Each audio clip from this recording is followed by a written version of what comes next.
एक छोटी सी पहाड़ी बस्ती में आर्या नाम की लड़की अपने दादी के साथ रहती थी। दादी अक्सर उसे एक प्राचीन दर्पण यानी आईने के बारे में बताती थी जो कभी उनके घर में था, लेकिन अब उसे छूना मना था। दादी कहती थी, वो आईना सिर्फ देखने के लिए नहीं बल्कि छाया के संसार से बात करता है। लेकिन आर्या ने दादी की बातों को कभी गंभीरता से नहीं लिया।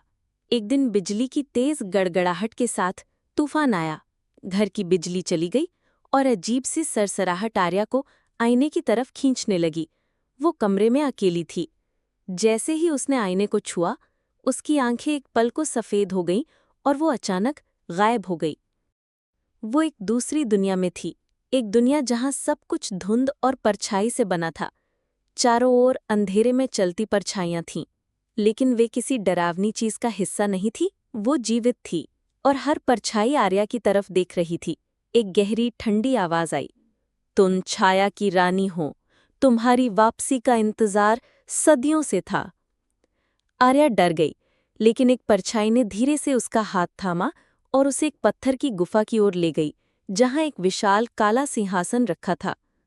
उस सिंहासन पर बैठते ही उसके शरीर से एक चांदी जैसी रोशनी निकलने लगी। सब परछाइयां झुक गई। लेकिन तभी एक चेतावनी आई, प्रकाश का योद्धा तुम्हें खत्म करने आ रहा है। ये योद्धा इंसानों की दुनिया से आता था और उसे लगा था कि छाया की दुनिया एक श्राप है। उसका लक्ष्य था इस दुनिया को जलाकर खत्म करना। लेकिन उसे ये नहीं पता था कि अब वहां एक नई रानी है, इंसान और परछाई के बीच की कड़ी। आर्या के सामने अब एक मुश्किल चुनाव था। या तो वो छाया की रानी बनकर इस दुनिया को बचाए, या वापस जाए और सब कुछ भूल जाए लेकिन अपनी ताकत खो दे। गुफा के ऊपर बना चंद्रवृत्त दरवाजा धीरे धीरे बंद हो रहा था।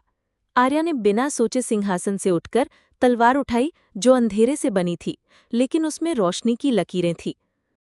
मैं डर नहीं रही, लेकिन मैं सिर्फ छाया की रानी नहीं बल्कि संतुलन की रानी बनूंगी, उसने कहा और दरवाजे